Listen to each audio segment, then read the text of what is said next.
તો hello friends, welcome back to my channel. તો આજના વિડીયોમાં હું તમારા માટે એવી અવનવી ટિપ્સ લાવી છું જે તમારા રોજિંદા જીવનમાં તમને ખૂબ જ ઉપયોગી બનશે।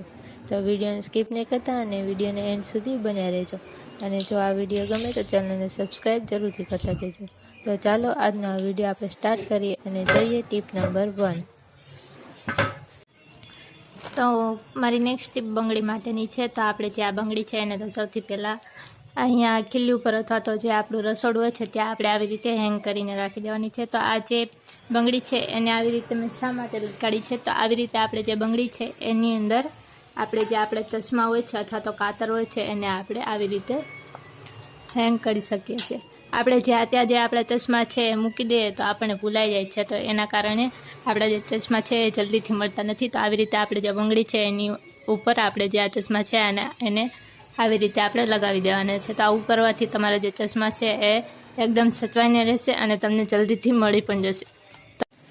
તો મારી નેક્સ્ટ ટીપ આપણે જે માટલું હોય છે એના માટેની છે। તો તમે અહીંયા જોઈ શકો છો કે જે માટલું છે એની બહારની સાઈડ ખૂબ જ ક્ષાર થઈ ગઈ છે। બહારની સાઈડ જે માટલું છે એકદમ સફેદ સફેદ થઈ ગયું છે અને એનો જે કલર છે માટલાનો એ પણ સાવ ફીકો પડી ગયો છે। તો આ જે ક્ષાર છે એના કાઢવા માટે આપણે શું કરવાનું છે કે આપણે સૌથી પહેલાં તો કોઈ પણ જે સ્ક્રબ હોય છે વાસણ એ લેવાનું છે અને એની ઉપર આપણે થોડુંક મીઠું નાખી દેવાનું છે અને આ જે માટલું છે એને આપણે થોડુંક પલાળી દેવાનું છે સૌથી પહેલાં બહારની સાઈડ, અને પછી જે આ મીઠું છે એના વડે જે આ માટલું છે એને આપણે ઘસી લેવાનું છે આવી રીતે। આવી રીતે તમે જે માટલું છે એને મીઠાની વડે ઘસશો તો એની જે શાઇન છે ફરીથી પાછી આવી જશે અને એની બહાર જે ક્ષાર થઈ ગયો છે ક્ષાર પણ એકદમ નીકળી જશે અને તમારું જે માટલું છે એ પણ એકદમ નવા જેવું થઈ જશે। અને ઉનાળામાં ઘણી વખત એવું થાય છે કે આપણું જે માટલું હોય છે એની અંદરનું જે પાણી હોય છે એ સાવ ઠંડુ નથી રહેતું, કારણ કે આપણે જે આ માટલું છે એને આપણે સાબુથી ધોઈએ છીએ। તો આપણે જે આ માટલું છે એને સાબુથી ક્યારેય નથી ધોવાનું, આપણે એને મીઠાથી નથી ધોવાનું છે। મીઠાથી ધોવાથી એનો જે કલર છે એ પણ સારો રહેશે અને એની જ સાથે જે એની અંદર પાણી હોય છે એ પણ ઠંડુ રહેશે। તો શિયાળા માટે પણ હું તમને એક ટીપ જણાવવા માગું છું કે આ જે માટલું હોય છે એની અંદર આપણે શિયાળામાં પાણી નાખીએ તો એ પાણી આપણે નોર્મલ નાખતા હોઈએ છીએ ને તો પણ છતાં પાણી જે છે એ ખૂબ જ ઠંડુ થઈ જાય છે। તો શિયાળામાં જે આ માટલાની અંદરનું પાણી છે એને આપણે નોર્મલ પાણી રાખવા માટે શું કરવાનું છે હું તમને જણાવું। તો આપણે જ્યારે પાણી માટલાની અંદર નાખીએ ત્યારે આપણે શું કરવાનું કે આપણે કોઈ પણ જે તાંબાની વાસણ હોય, જાણે કે તાંબાનો ગ્લાસ હોય અથવા તો તાંબાની બંગડી હોય કે તાંબાની વાટકી હોય, એ આપણે જે આ માટલું છે એની અંદર નાખી દેવાનું છે પાણીની અંદર।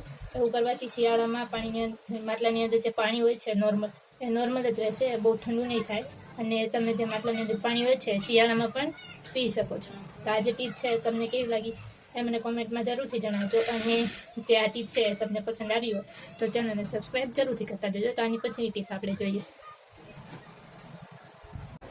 તો મારી નેક્સ્ટ ટીપ જે કપડાં ધોવાની ચીપટી હોય છે એના માટેની છે। તો આપણે પ્લાસ્ટિકની ચીપટી હોય અથવા તો સ્ટીલની ચીપટી હોય તો થોડા સમય બાદ જે આ ચીપટી છે એનો જે સ્પ્રિંગનો ભાગ છે ને ત્યાં કાટ લાગી જાય છે, કારણ કે આપણે જે ભીના કપડાં હોય છે ત્યાં આપણે ચીપટી તો લગાવતા હોઈએ છીએ તો કપડામાં પાણી હોવાના કારણે જે એનો સ્પ્રિંગનો ભાગ છે ત્યાં કાટ લાગી જાય છે અને આ જે કાટવાળી જે ચીપટી હોય છે એને આપણે કપડાની અંદર લગાવીએ તો આપણા જે કપડાં છે એ પણ કાટવાળા થાય છે। તો આ જે ચીપટી હોય છે એને કાટથી આપણે બચાવવા માટે શું કરવાનું છે કે આપણે કોઈ પણ જે નકામી નેલ પોલિશ હોય છે એ આપણે લેવાની છે અને એનો જે સ્પ્રિંગનો ભાગ હોય છે ત્યાં આપણે આવી રીતે એને લગાવી દેવાની છે। આવું કરવાથી જે ચીપટીને જે આ સ્પ્રિંગનો ભાગ હોય છે ત્યાં એક જાતની પરત લાગી જશે અને એના કારણે આપણી જે ચીપટી છે એ ક્યારેય પણ કાટવાળી નહીં થાય। તો આ જે ટીપ છે એ પણ તમારા માટે ખૂબ યુઝફુલ છે અને પણ તમે તમારા ઘરે જરૂરથી યુઝ કરી શકો છો અને આ જે ટીપ છે એ પણ તમને કેવી લાગી એ પણ મને કોમેન્ટમાં જરૂરથી જણાવજો।